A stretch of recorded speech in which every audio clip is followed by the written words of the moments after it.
asalaamaaleykum les internautes de Sunu 45 TV man la seen xarit seen doom Tarkalla Boy docteur Okhole celui qui vous soigne sans vous donner des médicaments yéen a ngi toujours seen émission bii ñu duppee maa ngi lay dox si tey nag dama dox si ay ndaanaan ay gars yi nga xamante ne ils sont exceptionnels dañuy dugg ci ruq-ruqaan yi interview ku nekk si ñoom ngeen découvrir lu bees tàkk li am Tamba ak waa Audiovis Sky 2000 nañu xuus ci biir. léegi laa tombé ci benn étudiant bi nga xamante ne bokkoon na ci formation bi frère maa ngi lay ziar. delloo ziar saa waay. naka job bi. nice. mais gis nañ ni yéen a ngi doog a pare seen formation tey ban jàngat ngeen am ci formation bi. macha allah jàng bi kay andil nañu apporter nañu lu bëree bëri ay éclaircissement yu bëri si wàllum liggéey bi macha allah. macha allah waaw. tey ban conseil ngay jox waa Tamba. waaw li may jox conseil moom saa ñu déggee formation yu mel ni ci recadré waat nit ñi ci wàllum job bi nañu daw dem inscrire ndax am na solo trop. moo ngi nii ñu ngi tase encore ak beneen ndaanaan bi nga xamante ne mu ngi jël départ pour dem fële na le laata ñu balaa ñu mu ñoo dam nag ñu mun koy interview mais frère maa ngi lay ziar. maa ngi lay delloo ziar. yaa ngi toujours sunu 45 TV ci sa émission maa ngi lay dox si tey ñu ñëw fekk leen carrément ci seen remise attestation bi ngeen defee formation ba pare tey ban jàngat nga am ci formation bi. waaw maa ngi rafetlu bu baax si question yi ak teewlu bi maa ngi lay nuyu di leen ziar di nuyu ñëpp aussi en tout cas daal formation bi duré na pour 10 jours def nañ formation mu ngi doon nekk si wàllum communication audiovisuelle prise de parole ak maître de cérémonie si loolu nag jàngat nañ ci lu bëri am nañ ci avantage bu bëri ba tax nag tey ñu organiser benn fête bu mag pour remise suñu attestation ñu mun koo jot pour mun a après exercer suñu liggéey. tey ban conseil ngay wax la jeunesse de Tambacounda ci initiative yu mel nii. li ma leen di conseil daal mooy fépp foo leen mënti dégg formation ak lu mu mënti doon mépp domaine bu mu mënti doon ñoo leen fekk si ngeen bool parce que xam-xam du doy xamoo leen fan ngeen koy njëriñoo donc nag formation bu ñu ko indee nangu leen ngeen dem jàngi ji moo gën parce que liggéey balaa nga ko def nga formé wu nga xam li ngay def. macha allah waaw jërëjëf. voilà très cher frère.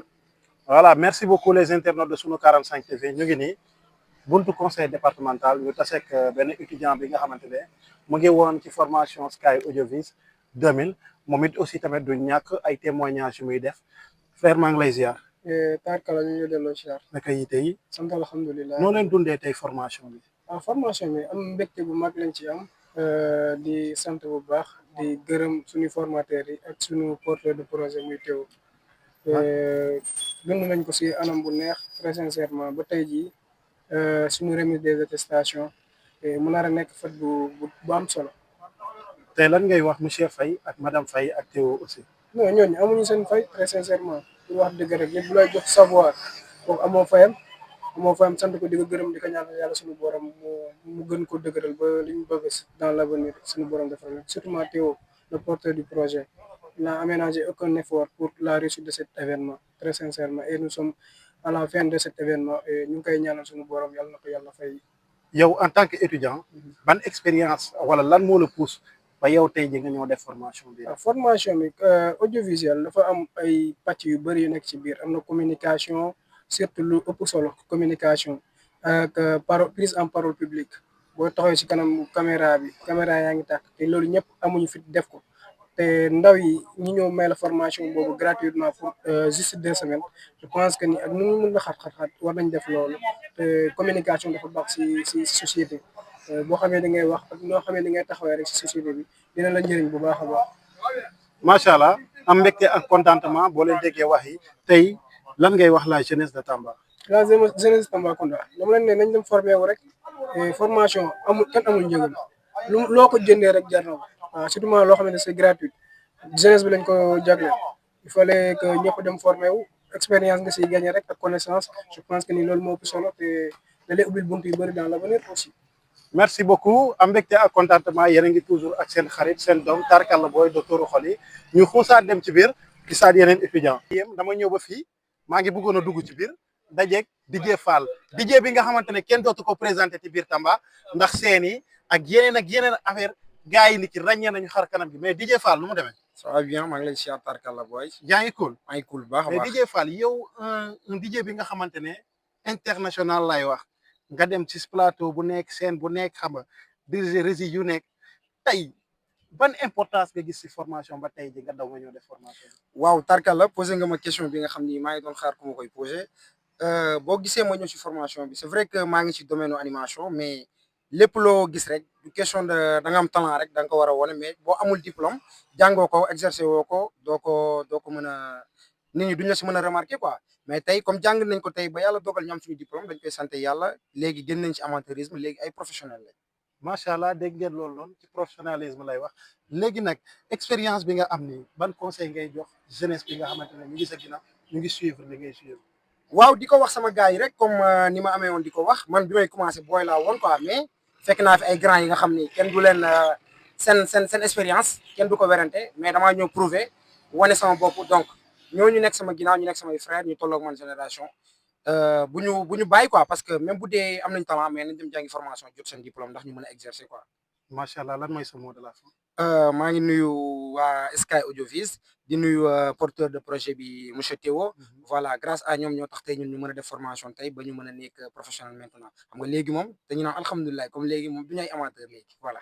macha allah tey ñun du ñu ay amateur loolu la ñuy wax carrément kon loolu mbégte ak contentement la nañ dem ñu formé wu ji ñu mën a am ay lijaasa yi nga xamante ne dina prouver carrément que ñun ci métier bii nii dañ cee liggéey dañ cee dem formé wu ba tey ji yeewuñu rek ñëw taxaw ci mbedd bi ne man DJ la animateur la présentateur de cérémonie kon merci à Théo moom mi nga xamante ne mu ngi gëstu la jeunesse et surtout waa Audiovis Sky 2000 sacrifice bu ñu def 1 an ñu ngi ci àll bi bàyyi seen famille monsieur Faye ak madame Faye une mention spéciale à eux aussi ñu dem ci biir quand même lan nga ñu mën a wax tey ci formation bi ngeen yegg ci dernier jour bi nga xamante ne muy seen remise ay attestation.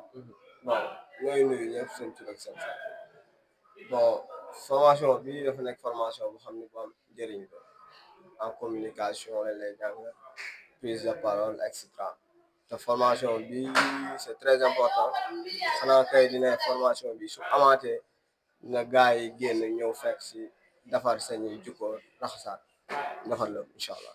voilà am mbégte ak contentement ñoo dalal ci émission bu bees bi nga xamante ne ñu ngi koy duppee maa ngi lay dox si tey ñu ñëw dox si leen pour juste xam seen mbégte ak seen contentement ci formation bi ngeen def pendant 10 jours ngeen ko fournir tey ji ngeen yegg ci dernier virage bi lan ngay mën a wax tey lan ngay mbégte bi lan mooy contentement bi sa côté tey.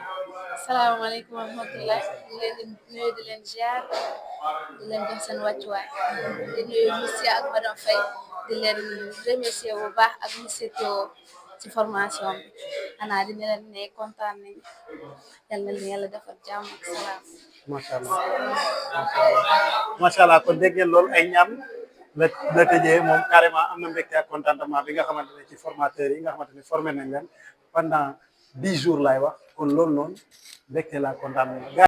Ce n'est pas seulement la fin d'une formation, c'est le début d'une nouvelle vision de notre avenir.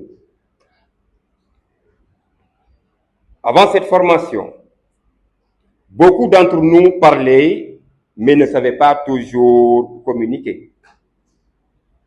Aujourd'hui, nous avons appris à structurer la parole d'autrui et utiliser notre voix comme un outil de changement.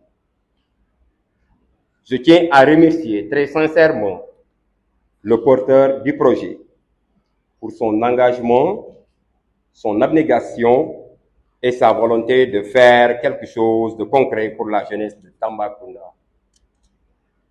Je remercie également nos formateurs, M. Faye et Mme Faye, pour la qualité de leur enseignement, leur rigueur, leur patience et leur disponibilité.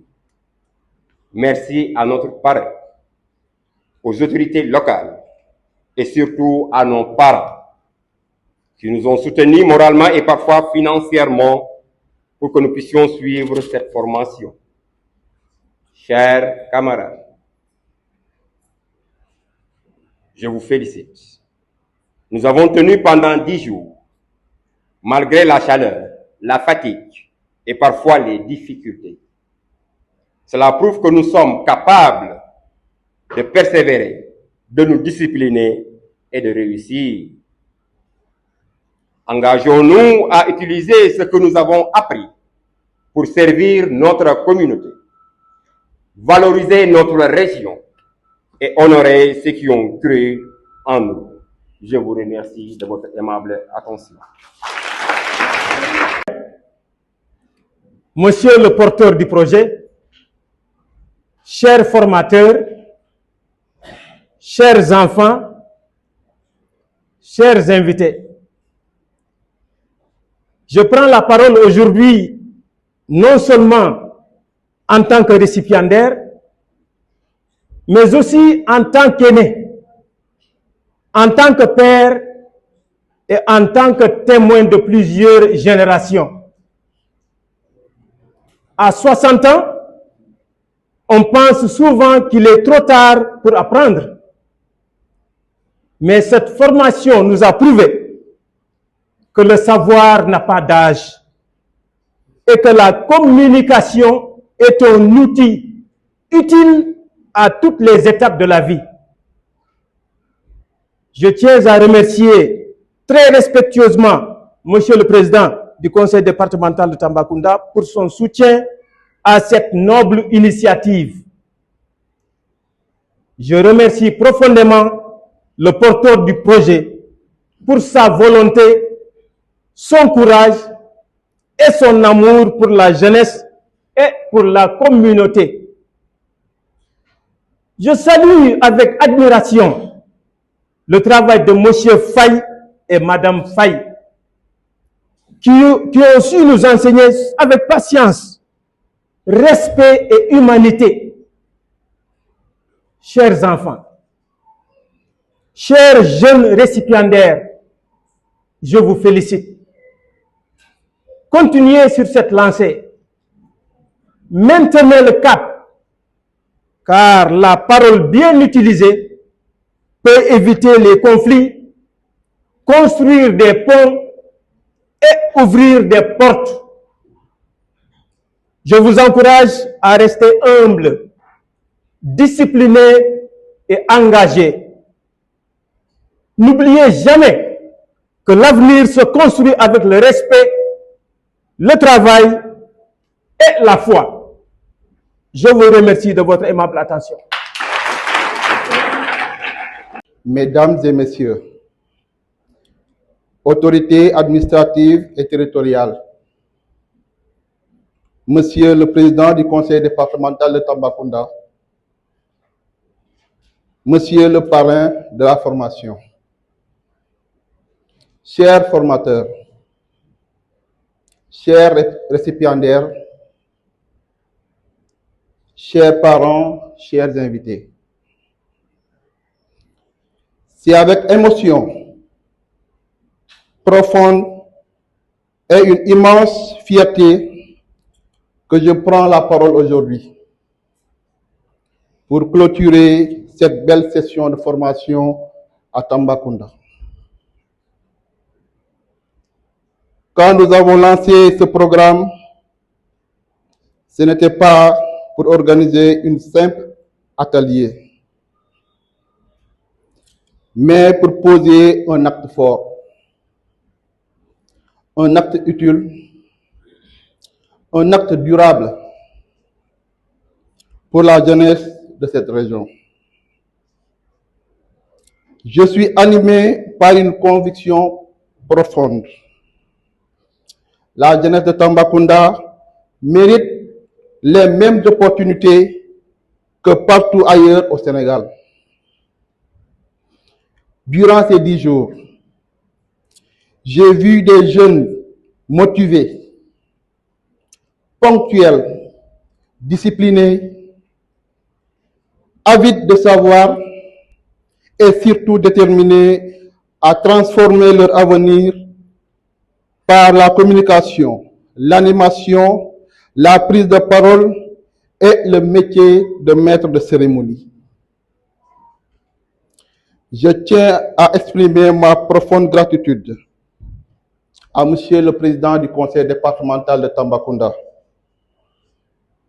pour son soutien, son accompagnement et sa vision pour la jeunesse. Mes remerciements vont également à notre parrain pour sa confiance et son engagement. Mais aussi mes remerciements à toutes les mécènes qui ont su mettre la main dans la poche. Merci à eux aussi. Je salue avec beaucoup de respect le travail remarquable de nos formateurs, Monsieur Faye et Madame Faye,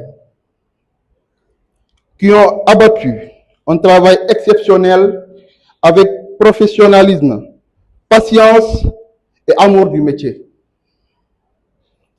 Je remercie la population de Tambacounda pour l'accueil chaleureux, l'hospitalité et la mobilisation. Permettez-moi aussi de remercier ma femme, mes enfants et toute ma famille. La lumière de l'actualité. Sounou 45 TV, la lumière de l'actualité, abonne-toi.